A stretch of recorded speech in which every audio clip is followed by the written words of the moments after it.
နောထေဘောတို့စီကြောင့်ခொနရတာမများဝိဇာများလို့ကဲမဘူးနော်စိတ်စေတနာပြေဝထားလို့မိစ္ဆာများကိုဖယ်ရှားလိုပါတော့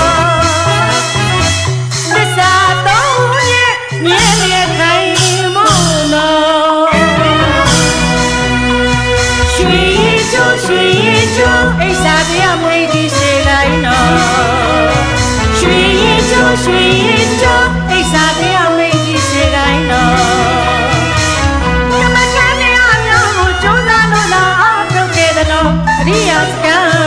မြော်မှန်းလို့သာရွှေပြောညောမိမလမ်းမဘိုးတော်ဟာစကားစီလေးထားမယ်နော်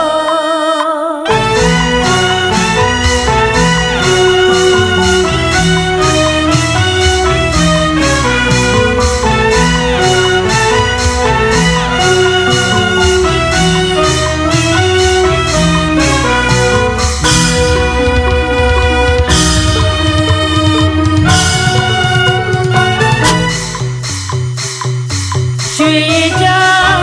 တို့ရွှေကြောင်စီမတိုင်းတိုင်းလုံးနဲ့လို့ကြောကြခဲ့သလားမိတ်ဒီရှင်ဝိရာများကလမ်းကြုံပြကပေါ်ထုတ်လာခဲ့သလားအစေပေါင်းနဲ့ပယောကနိုင်တဲ့နော်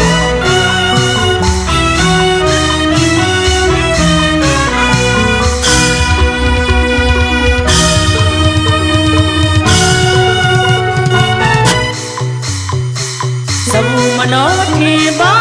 တို့စီကြောင့်ခொနရတာမများဝိဇာများလို့ကဲမဘူးနော်